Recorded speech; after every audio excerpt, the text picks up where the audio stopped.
تشریف رکھیں بس.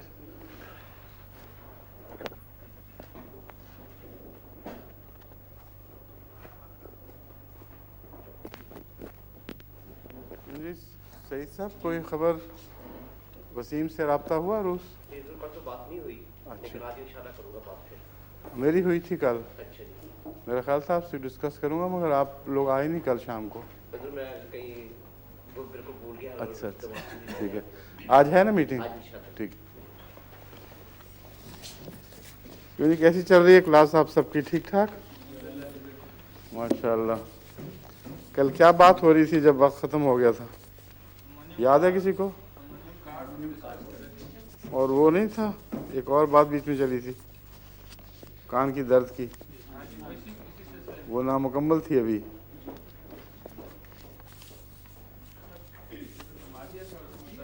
کیا اس سلسلے میں نے کان کا ذکر چھیڑا تھا کہ کان درد کی اور دوائیں ہیں وہ آپ کو یاد ہونی چاہیے. وہ ایک بات کی تھی تو بات ختم ہو گئی تھی. نہیں پلسٹیلا کا بتایا تھا کہ کان درد کی جو فوری دوائیں ہیں ان میں سب سے زیادہ استعمال ہونے والی پلسٹیلا ہے، کیونکہ عام طور پر کان میں بچوں میں خصوصیت سے پلسٹیلا کی علامتیں زیادہ ملتی ہیں، کیونکہ ان کے اندر ایک دردناک رونا ہے. داڑھ کی دردوں میں عموماً غصہ زیادہ ہے. حالانکہ اب یہ نہیں کہا جا سکتا کہ کان کی درد زیادہ سخت ہے یا دانت کی، مگر دانت کی درد والے اکثر چڑھتے ہیں اور ان میں ایک قسم کا ماحول سے تنافر، غصہ یہ زیادہ پایا جاتا ہے. لیکن کان میں حالانکہ درد بڑی سخت ہوتی ہے، عموماً تجربہ یہی ہے کہ ان میں بچوں میں نرمی اور دردناکی ہے. کچھ کرو میرے لیے، مگر آگے لپٹتے ہیں، جھکتے ہیں. مگر بعض بچے غصے والے ہوتے ہیں، ان میں بڑا سخت تکلیف، وہی جس طرح دانت کی درد سے غصہ چڑھتا ہے اس سے بڑی سخت تکلیف ہوتی ہے اور مزاج مشتعل ہو جاتا ہے. ان بچوں کے لیے پلسٹیلا کام نہیں کرے گی. ان میں کیمومیلا بہت مفید ہے، صرف مزاج بدلنے کی خاطر نہیں بلکہ درد کو براہ راست ٹھیک کرنے میں کیمومیلا بہت اچھا کام کرتی ہے. یہ ایسی دوائیں ہیں جو جب کام کریں تو آپ حیران رہ جائیں گے دیکھ کر، کیونکہ جو مرضی زور لگا لیں، تیل ڈالیں کانوں میں اور گرم کر کر کے کچھ ٹکوریں کریں، کچھ نہیں ہو رہا ہوتا. لیکن اگر صحیح دوائی لگ جائے تو منہ میں گولیاں جاتی ہیں، چند منٹ کے اندر اندر بچہ سکون سے سو جاتا ہے. اس لیے ہومیوپیتھک دوا جب کام کرتی ہے تو بہت ہی پرلطف نظارہ ہوتا ہے دیکھنے والا. نمایاں اس کا اثر نیند کی صورت میں ظاہر ہوتا ہے. اکثر دوائیں جو درد کم کرنے والی ہیں ان کے ساتھ مریض کو ضرور نیند آتی ہے. جب مجھے پتہ لگے کہ دوائی دی تھی سو گیا تو سمجھ آ جاتی ہے کہ دوا ٹھیک کام کر رہی ہے، کیونکہ اعصاب میں ایک قسم کی ریلیکسیشن سی ہو جاتی ہے. تیسری دوا ایلیم سیپا ہے جو روزمرہ کے استعمال کی ہے. ایلیم سیپا کی خصوصیت آپ نے کیا پڑھی تھی یا سنی تھی، یاد ہے؟ اس کے گلے میں خراش. ہاں لیکن آنکھوں سے پانی بہتا ہے. اور لیکن اس کا امتیاز کیا ہے یوفریزیا سے؟ یوفریزیا میں گلے میں خراش نہیں ہوتی، آنکھوں میں ہوتی ہے. گلے میں بھی ہوتی ہے لیکن آنکھیں سرخ ہوتی ہیں. یوفریزیا کے پانی میں جو تیزابیت ہے وہ آنکھوں پہ زیادہ اثر دکھاتی ہے، اس میں سرخی پیدا کرتی ہے. ورنہ گلے میں بھی اس کے خراش ہوتی ہے، یہ نہیں کہ گلے میں خراش نہیں ہوتی، کھانسی بھی ہوتی ہے. یوفریزیا کی کھانسی کی خصوصیت یہ ہے کہ رات کو سوتے میں بار بار اٹھتا ہے بچہ. یہ تو ہر کھانسی سے اٹھتا ہوگا، لیکن دن کے مقابل پر میں بتا رہا ہوں کہ یوفریزیا کی کھانسی رات کو زیادہ اثر دکھاتی ہے، لیکن آنکھوں میں سرخی پیدا نہیں کرتی. یوفریزیا کرتی ہے، ایلیم سیپا نہیں کرتی.